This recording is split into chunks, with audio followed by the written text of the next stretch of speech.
Bonjour, vous êtes bien chez Inconsciente, le podcast qui parle d'hypnose humaniste, ericksonienne, de PNL et de développement personnel. Je m'appelle Pascaline Nogrette, hypnothérapeute à Bordeaux.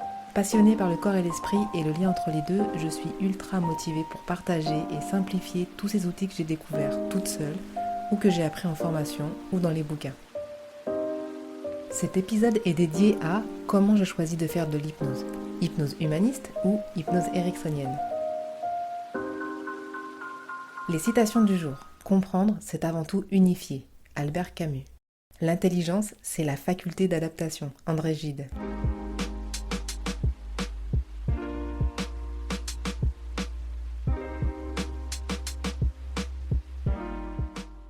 J'ai eu ce choix à faire en 2016 entre hypnose humaniste et hypnose ericksonienne. Après en avoir eu assez d'attendre une formation universitaire qui ne venait pas et qui était repoussée année après année, j'ai décidé de me former par mes propres moyens. J'ai choisi l'IFHE qui propose un tronc commun de PNL et d'hypnose ericksonienne. Ensuite, la partie professionnalisante se divise en deux. Hypnose humaniste d'un côté, hypnose ericksonienne de l'autre. Pour ensuite se rejoindre au niveau maître praticien.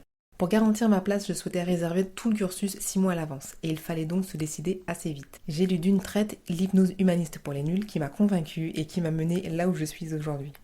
Concrètement, ces deux hypnoses n'ont rien à voir, hormis le concept de l'hypnose.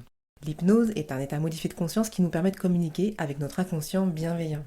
La voix est l'élément conducteur, permettant de guider une personne en état modifié de conscience, ainsi que l'attitude, ce que l'on appelle la synchronisation, pour se caler d'inconscient à inconscient. Les différences sont majeures dans la forme car la voix est différente en hypnose humaniste. Loin du cliché de la voix douce, barbante ou monocorde, l'hypnothérapeute s'adresse à la personne, donc pas besoin de parler en mode inconscient pour l'inconscient. Car le but n'est pas d'endormir la personne, même si toute hypnose confondue, personne ne dort, mais surtout de rendre la personne hyper consciente, de la garder bien associée et consciente à la fois de son corps ici et de ses perceptions ailleurs.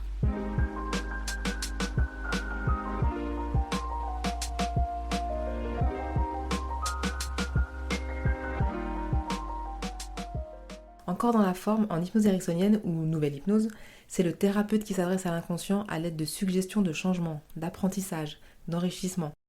Alors qu'en hypnose humaniste, c'est le patient qui communique avec son inconscient par l'intermédiaire de symboles. L'hypnose n'est là que pour guider, accompagner et souvent souffler quand il s'agit de négocier avec une partie d'inconscient un peu récalcitrant.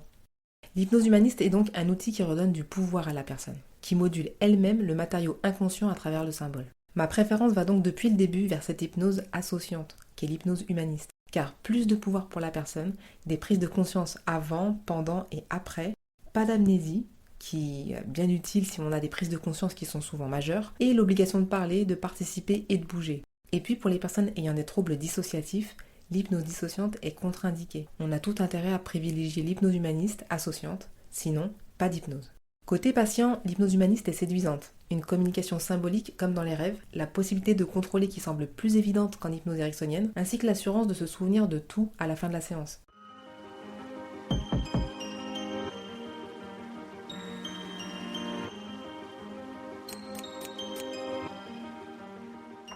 Pourtant, parfois, ça coince en hypnose humaniste, et je le remarque principalement avec ceux qui ont déjà testé l'hypnose dissociante, c'est-à-dire hypnose ericksonienne et nouvelle hypnose, entre autres. Il y a toujours de l'attente quand on vient en séance d'hypnose, et encore plus de retrouver les sensations de ce qu'on a déjà testé.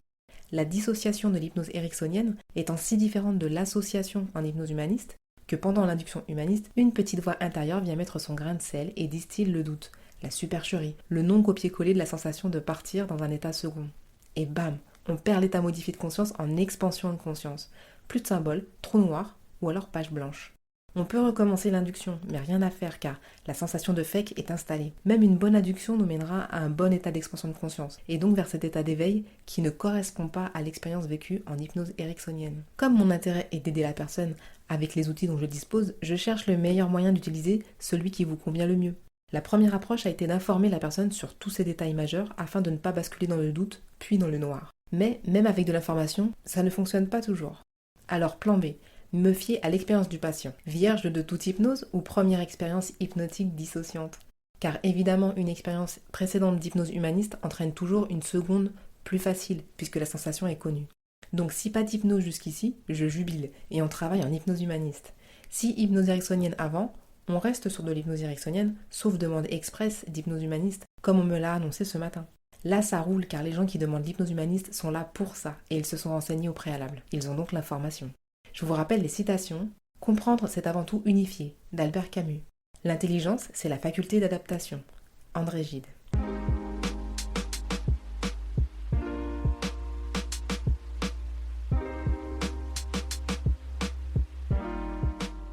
Quoi que vous choisissiez, expérimentez les deux. Elles sont toutes les deux différentes et de surcroît très intéressantes. N'hésitez pas à me dire laquelle vous préférez en tant que thérapeute ou personne qui consulte ou qui pratique l'auto-hypnose. Retrouvez-moi pour l'épisode suivant. En attendant, vous pouvez aller du côté de YouTube sur la chaîne Pascaline Hypnose Bordeaux, sur Facebook Pascaline Hypnose tout attaché, et sur le site ou le blog, je vous mets le Smart Link dans la description. Si vous aimez, partagez, commentez et likez. À bientôt!